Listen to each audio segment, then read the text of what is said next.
కానీ వాళ్ళ మీద సీసీ కెమెరాలు ప్రత్యేకంగా పెట్టాల్సిందే. దేవునికి స్తోత్రం. కనుక ప్రియ బిడ్డలారా, దేవుని కృపను చూస్తే ఈ యవ్వన ప్రాయంలో వాళ్ళు ప్రమాదానికి గురయ్యేటటువంటి పరిస్థితులు ఉన్నాయి. ఎందుకంటే స్నేహితులు ఎక్కువ, ప్రభావం ఎక్కువ పడుతుంది, లోక ప్రభావం. కనుక ప్రియ బిడ్డలారా, ఈ లోక ప్రభావం అనేది మనిషిని పాడు చేయటం జరుగుతుంది ప్రియ బిడ్డలారా. అందుకని రమ్య, నేను నీతో చెబుతున్న విషయం ఏమిటంటే, మంచి తల్లిదండ్రులుగా వీళ్ళున్నారు, మంచి సేవకులుగా సేవకులు ఉన్నారు, సంఘము అక్క చెల్లెళ్ళు మనోళ్ళు ఉన్నారు, మేమున్నాము, అందరం ఉన్నాము. ఏ విషయమైనా నీకు నచ్చినట్లు నువ్వు చేయొద్దు నాన్న, నీకు నచ్చినట్లు నువ్వు మాట్లాడొద్దు బిడ్డ, నీకు నచ్చినట్లు నువ్వు ప్రవర్తించొద్దు నాన్న. నువ్వేం చేయాలంటే, అమ్మా నాన్న సేవకులారా, అయ్యా అమ్మా, నువ్వు ఈ పని చేయొచ్చా, నేను ఇటు పోవచ్చా, నేను ఇది మాట్లాడొచ్చా, నేను ఇలాగ చేయొచ్చా అని అడిగి తెలుసుకొని అందులో నడుచుకో బిడ్డ. దేవునికి స్తోత్రం. వింటవా? ఈ మాట వింటవా? వాళ్ళని అడిగి తెలుసుకొని అందులో నడుచుకో. అప్పుడు నువ్వు పెద్ద బిడ్డవై మంచిగా దేవుని స్వార్థికురాలివవుతావు, పరిచర్యకురాలివవుతావు, దేవునికి పనికొచ్చే మంచి బిడ్డవవుతావు. అప్పుడు సమాజం అందరూ నిన్ను గౌరవిస్తారు. దేవునికి స్తోత్రం. కనుక ప్రియ బిడ్డలారా, గమనించినట్లయితే యవనస్తులు ఇలాగన ప్రమాదకరమైనటువంటి పరిస్థితులలో పడిపోవడం జరుగుతుంది. కనుక దేవుని ఉపదేశము మనకు బోధించింది. ఇందాక సేవకులు చెప్పినట్లుగా 119వ కీర్తనలలో మరి ఒక మాట ఉంది కదా, ఏమిటి అంటే, యవనస్తులు దేని చేత తమ నడతను దిద్దుకొందురు, పరుచుకొందురు, నీ వాక్యమును బట్టి దానిని జాగ్రత్తగా చూచుకొనుట చేతనే గదా. దేవునికి స్తోత్రం. హల్లెలూయా. అన్నయ్య సేవకులు గారు మరి ఏమని చెప్పారు? ఎల్లప్పుడూ కూడా వాక్యాన్ని చదవాలి, ధ్యానించాలి, వినాలి అని చెప్పారు. కనుక ప్రియ బిడ్డ, దేవుని వాక్యాన్ని ప్రతిరోజు ధ్యానించినాను, ప్రతిరోజు చదువుకున్నాను. ఏదైనా మరి అనుమానాలు వస్తే మరి సేవకుల్ని, అమ్మగారిని, అక్కల్ని అందరినీ అడిగి తెలుసుకొని వాళ్ళు చూపించిన అడుగు జాడలలో నువ్వు నడుచుకోబిడ్డ. దేవునికి స్తోత్రం. లేదంటే పొంచి ఉంది సాతాను, ఘట్ట సర్పము పొంచి ఉంది, అది పెద్ద కొండ సిలువ పొంచి ఉంది, మింగి వేయట జరుగుద్ది. అది మింగగా బయటపడటం సాధ్యమయ్యే పని కాదు. కుమార్తెలారా, పిల్లలారా, ఈ విషయాన్ని గమనించమని నేను ప్రభు పేట బతిమిలాడుతూ ఉన్నాను. కాబట్టి యవనస్తులు దేని చేత తమ నడతను శుద్ధిపరుచుకొందురు, నీ వాక్యమును బట్టి దానిని జాగ్రత్తగా చూచుకొనుట చేతనే కదా. దేవుని వాక్యాన్ని ప్రతిరోజు ధ్యానించుకుంటూ ఏకాంతంగా, నా ప్రభువా, నా యేసయ్య, నా రక్షక, దేవునికి స్తోత్రం, నా ప్రభువా, నా తండ్రి, నాతో మాట్లాడు, నీ అడుగుజాడలలో నడిపించు, కొంచెమైనా నన్ను తప్పిపోనీయక నాయనా అని ప్రాధేయపడుతూ ఆ దేవుని మాట స్వీకరించి, అది జీవ జలముల ఊటగా, అది జీవ ఆహారంగా నువ్వు స్వీకరించి భుజించితే బలముతో దేవుని కృపలో నిన్ను దేవుడు దీవిస్తాడు, ఆయన బ్లెస్ చేస్తాడు, నిన్ను అభివృద్ధి పరిచి ఆ మంచి బిడ్డగా తయారు చేస్తాడు అని నేను వాక్యానుసారంగా తెలియచేస్తూ ఉన్నాను. తర్వాత 10వ వచనం కూడా చదవండి బిడ్డలారా. 10వ వచనం కూడా, నా పూర్ణ హృదయముతో నిన్ను వెతికి ఉన్నాను, నన్ను నీ ఆజ్ఞలను విడిచి తిరగనీయకము. చూసారా ఈ మాట? ఎంత చక్కని మాట. దేవునికి స్తోత్రం. చెబుదాం మరొకసారి. అందరు నిద్రపోయే వాళ్ళు హల్లెలూయా, అటు ఇటు తలకాయలు తిప్పేటోళ్ళు హల్లెలూయా, పిల్లగాలతో గుసగుసలాడేటోళ్ళు హల్లెలూయా, అమృత జలమైన నీ నోటి మాటలతో నిఖిల జగతికి నన్ను పంపినావు, ప్రకటించ నీ చరితం, నా జన్మ నిజ ఫలితం, ప్రకటించ నీ చరితం, నా జన్మ నిజ ఫలితం. నాలో ఏమి చూచి నీవు ఇంత ప్రేమను చూపినావు, మర్త్యమైన లోకమందు నిత్యమైన కృపను చూపి ఇంతవరకు తోడుండినావు యేసయ్యా యేసయ్యా నా యేసయ్యా నా యేసయ్యా నా దేవునికి స్తోత్రం.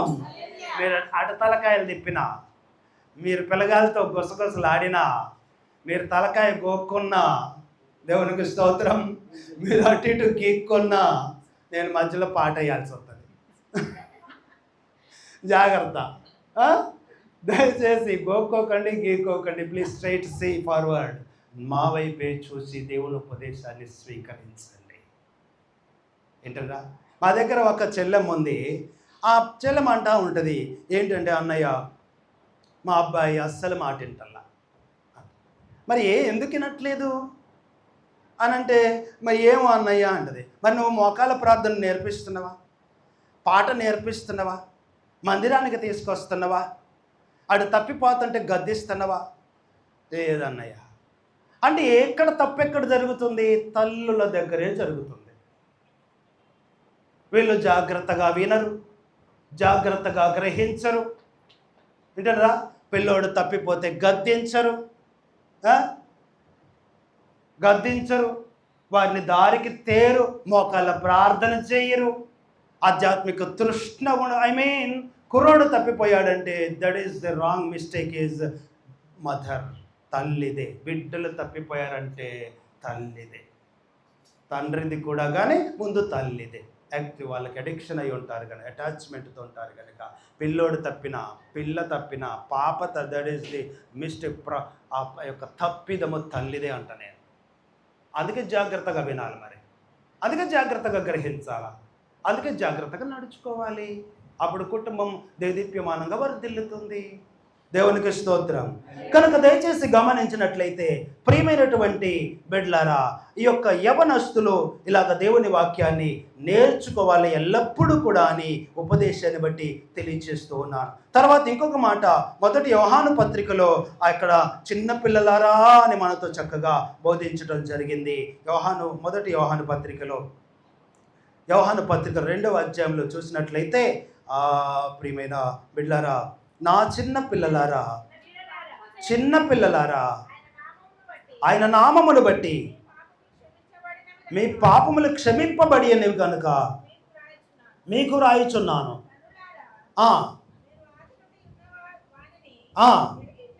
ఎరిగి ఉన్నారు గనుక మీకు రాయిచున్నాను. యవనస్తులారా, 14వ వచనము 4వ లైన్ ఒక్కటి చదువుకొని ముందుకెళ్దాం. 14వ వచనము 4వ లైన్, యవనస్తులారా మీరు బలవంతులు. అది చదువుకుందాం. దేవుని వాక్యము మీ యందు నిలుచుచున్నది, మీరు దుష్టుని జయించి ఉన్నారు కనుక మీకు వ్రాయిచున్నాను. ఈ లోకమునైనను లోకములో ఉన్న వాటినైనను ప్రేమింపకుడి. ఎవడైనను లోకమును ప్రేమించిన ఎడల తండ్రి ప్రేమ వానిలో ఉండదు. ప్రియమిట్లారా, ఈ యొక్క వాక్యం కూడా గమనించినట్లయితే, ప్రియమైన పిల్లలారా ఆలోచించండి. రమ్య ఇటు ఆలోచించున్నారా? యవనస్తులారా అని చెబుతుంది వాక్యం. కనుక యవన బిడ్డలారా ఆలోచించినట్లయితే, ఇదిగో ఈ లోకమునైనను లోకములో ఉన్న వాటినైనను ప్రేమించొద్దంట. అప్పుడు నాతో కొంతమంది స్నేహితులు అంటారు, అన్నయ్య మరి మా యొక్క అన్నయ్య పిలిచాడు, మా తమ్ముడు పిలిచాడు, మా అక్క బిడ్డలు పిలిచారు, మరి వాళ్ళు ఆటికేడికి ఆటలకు పోతున్నారు. మొన్న ఒక చెల్లెమ్మ ఉంది, మొన్న శనివారం సాయంత్రమే పోయి ఆ కుటుంబాన్ని పరామర్శించాం. బిడ్డలు, మీరు చిన్నపిల్లలు కూడా హాస్టల్ నుండి వచ్చారు, ఇంతే ఉంటారు, హాస్టల్ నుండి వచ్చారు, వస్తే పోయి వాక్యం చెప్పి పరామర్శించి ఒక పాట నేర్చుకోండి, ఇలా పాడండి అని అంటే ఓకే అని తలకాయలు ఏనుగూపినట్టు ఊకారు. హల్లెలూయా చెప్పండి, దేవునికి స్తోత్రం. ఎట్టు ఊపారు? తల్లులు కూడా ఊపుతారు. ఈ తల్లులను అందుకనే నాకు వచ్చే మంట వాళ్ళని కొంతమందిని చూస్తే. నేను వాయిస్తేనే మళ్ళీ ఏడుస్తున్నారు ఈ మధ్యన. దేవునికి స్తోత్రం. కాబట్టి అడ్డంగా ఇలా ఇలా ఇలా తల్లి ఊపింది, పిల్లలు ఊపారు. తెల్లారు ఆదివారం చూసేసరికల్లా పిల్లలు బంధు మైనస్. ఏడ మాయమయ్యారో అర్థమే కాలేదు. నేనేమనాలి చెప్పండి? ఆ పాట కూడా నేను ఇది నేర్చుకోండి, ఇది మీకు వచ్చిన పాటకి ఇలా ఉంటాయి అనుకోండి, చూపించి నేను ఓకే ఓకే తలక అడ్డం గొప్పి తెల్లారి మాయమైపోయారు. మరి ఎవరు నానాలి నేను? అంతేగా, తల్లిని గద్దితే బొటబొట గారిసి చర్చలనే మళ్ళీ. దేవునికి స్తోత్రం. కాబట్టి వాళ్ళెవరో పిలుస్తారు, అన్నలు అక్కలు చెల్లెలు అమ్మలు తల్లులు అందరూ పిలుస్తారు. వాళ్ళ ఒక్కళ్ళకి దేవుని సంగతి తెలవదు కనుక వాళ్ళు పిలుస్తారు. వాళ్ళు పిలిస్తే పిల్లగాళ్ళు ఉరుకుతారు, వీళ్ళు ఉరికితే తల్లులు గద్దించారు. తప్పు తల్లులదే బిడ్డలారా. పిల్లలకి తెలియక ఉరికారు, తల్లులకి తెలిసి పోనిచ్చారు. కనుక దయచేసి గమనించండి, వాళ్ళు ఎవరైనానో సరే కూడా, నీ స్నేహితులే కావచ్చు, ఎవరన్నా కానండి, నీకు దగ్గర సంబంధ రిలేటివ్సే కావచ్చు, ఎవ్వరు పిలిచినా ఆదివారం అటు ఇటు పిలిస్తే అన్నం పెడతానన్నా, చికెన్ పెడతానన్నా, బిర్యానీ పెడతానన్నా, కొంతమంది పిలుస్తారు దెయ్యంలాగా. దేవుని స్తోత్రం. దెయ్యంలాగా పిలుస్తారు బిర్యానీ చూపించి, కానీ పోకున్నాను నువ్వు. వెరీ గుడ్, దేవునికి స్తోత్రం. ఆదివారం బిర్యానీ పెట్టినా పోదు రమ్య. కాబట్టి సేవకులు ఇటు పిలవంగా దేవుని సన్నిధికి వచ్చింది. కాబట్టి నాన్న ఇటు చూడండి, ఎందుకు పోకూడదో తెలుసా? లోకంలో ఆ బిర్యానీ వెనక కొండ శిలువ ఉంది, అది మింగేస్తుంది అంటారా. కాబట్టి ఆ కొండ శిలువ నోటికి చిక్కిపోకుండా యేసే చేతికి చిక్కడానికి యేసే సన్నిధికి రావాలి బిడ్డ. దేవునికి స్తోత్ర. కాబట్టి లోకమునైనను లోకములో ఉన్న వాటినైనను ప్రేమించుకొని, లోకములో ఉన్నదంతయు శరీరాశ, నేత్రాశ, జీవపు అంటే పాపం ఇప్పుడైతే మరీ విస్తారమైపోయింది బిడ్డలు. కనుక ఈ లోకంలో కలిసిపోకండి, దేవుని కృపలో నడవండి. 144వ కీర్తనలు చెప్పినట్లుగా మీరు మంచి బిడ్డలు మా యొక్క నగరునకై చెక్కబడిన మూల కంబముల వలె మీరు మంచి సువార్థికులుగా, మంచి పాటలు పాడి మంచి ప్రతిగానములతో నిండిన బిడ్డలుగా, స్తుతిగానాలు చేసే బిడ్డలుగా, దేవునికి పరిచర్యకులుగా మిమ్మల్ని ఆయన తయారు చేసుకుంటాడమ్మా. దేవునికి స్తోత్రం. మిమ్మల్ని అలా తయారు చేసుకుంటాడు. కనుక ప్రియమైన పిల్లలారా, మరి దేవుని కృపలో అలాగన ఎదగండి. యవ్వన ప్రాయం ప్రమాదం.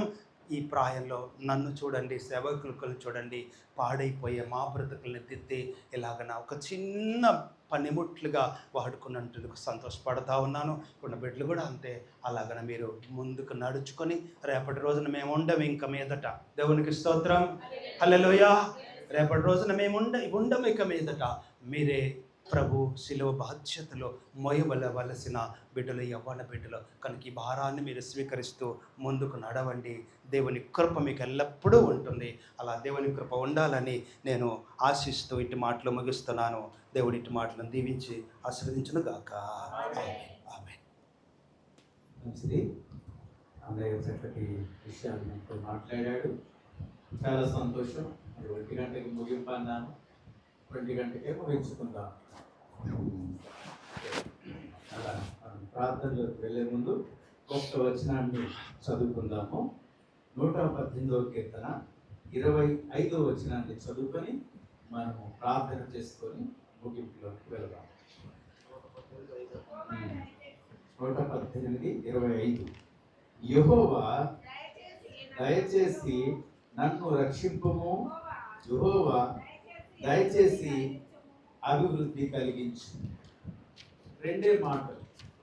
ఒకటి రక్షించబడాలి, రెండోది అభివృద్ధి చెందాలి. ఒకటి రక్షించబడాలి.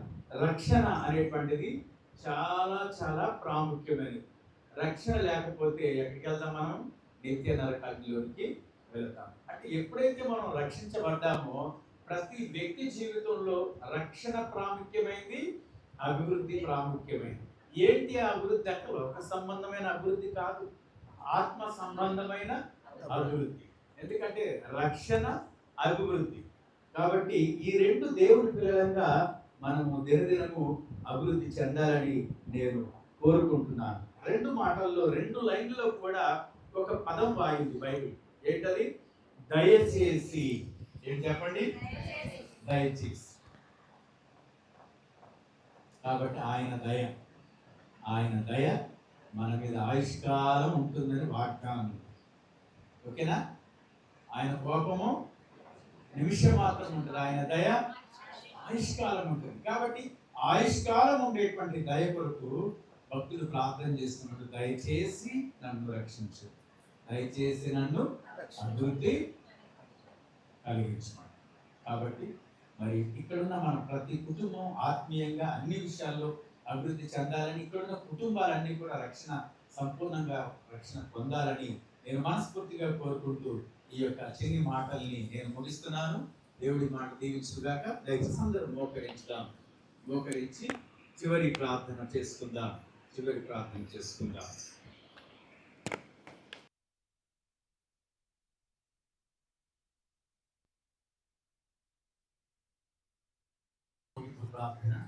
ఆశీర్వాదంతో మనము ఈ యొక్క కూడికను ముగించుకుందాం.